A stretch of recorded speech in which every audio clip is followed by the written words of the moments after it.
When I was speaking of organs, when I was working for Walker, we did installations all over the country, mainly in the East Coast.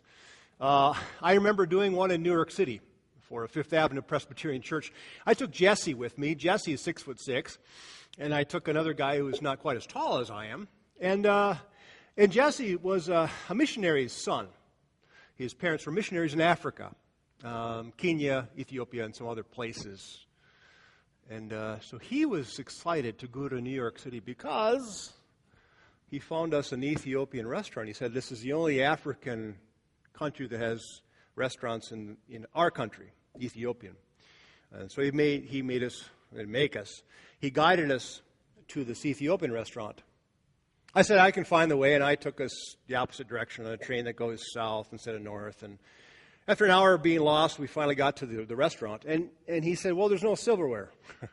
It's this flat, like bread-like stuff. You tear and you pick up the meat with this bread. The bread acts like the silverware. Well, that's interesting.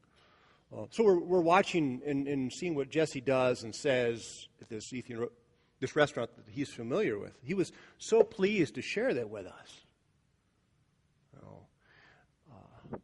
Speaking of Ethiopians, we had this eunuch, kind of a strange character. In Jewish tradition, he wouldn't be wouldn't have very high status because he couldn't have kids, and that having kids was it. That's what gave you eternal life, was having a long family and a name to go with it forever and ever and ever.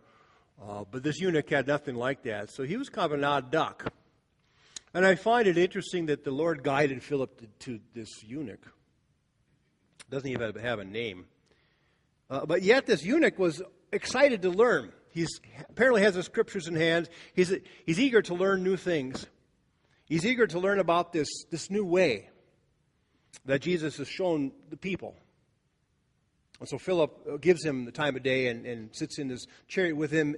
And as the eunuch is trying to read Isaiah, Philip asks him, do you understand it? And he says, how can I? I have nobody to really guide me through it. And so then Philip, being the good disciple and apostle that he is, guides him through it. And I'm reminded of Jesus that, opened their minds to the scriptures, and all of a sudden they had that aha moment, and they could understand what was happening for the most part. Then, of course, the eunuch is excited to be baptized. He finds any body of water. It could have been a puddle. It could have been anything. He says, there's water. Let's get baptized. And so they do that. And I find it interesting that I don't know I assume he wasn't Jewish.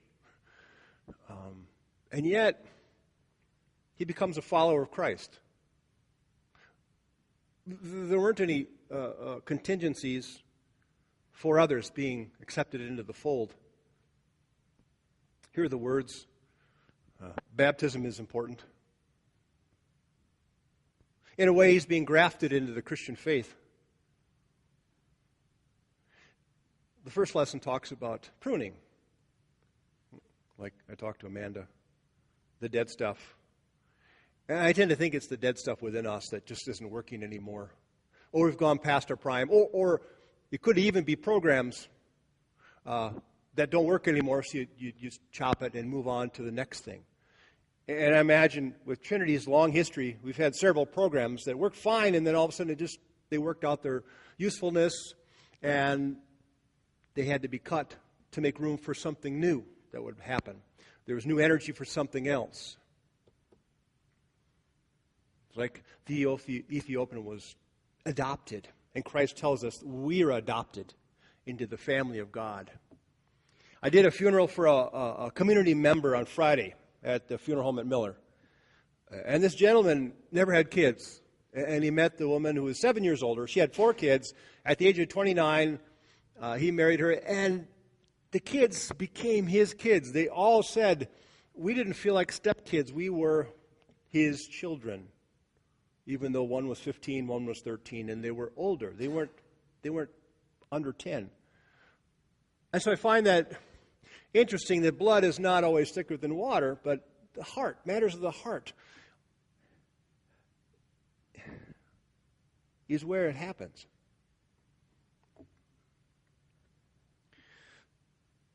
I am the vine, you're the fruit. You're the branches.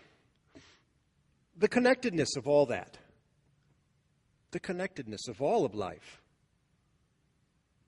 We're so deeply ingrained in our faith that Christ gives us direction, Christ gives us meaning, and that Christ gives us what we need to go through our days, and gives us family and friends and other things that we need.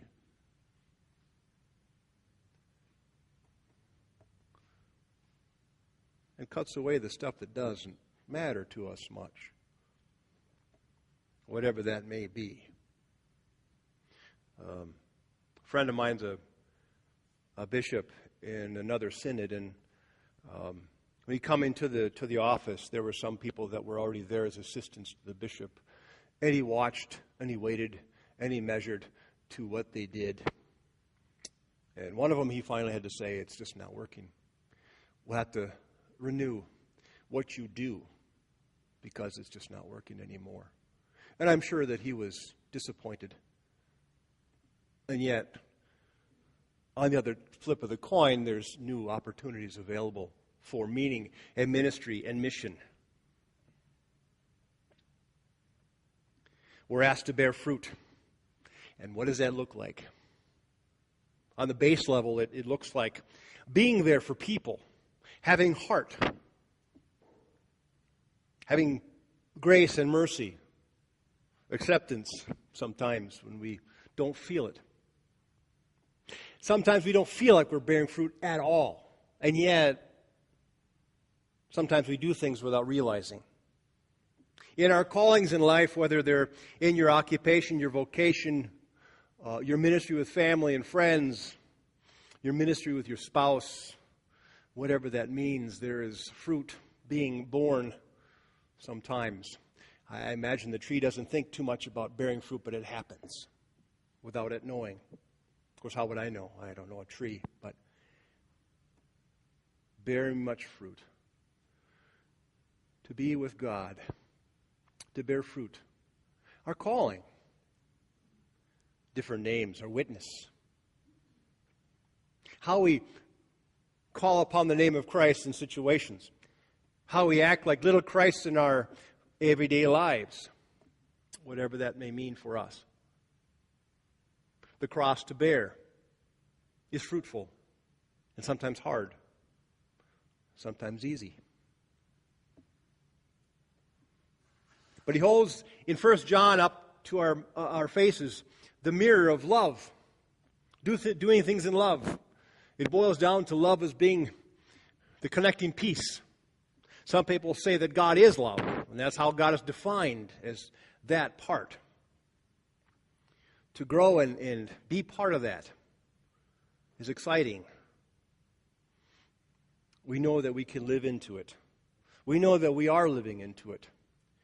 If we had faith of a mustard seed, we are children of God, and we can do many things.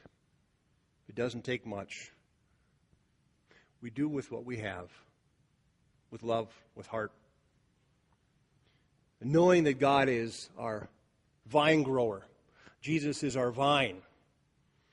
And we are the branches, and there are many branches to the vine and the tree.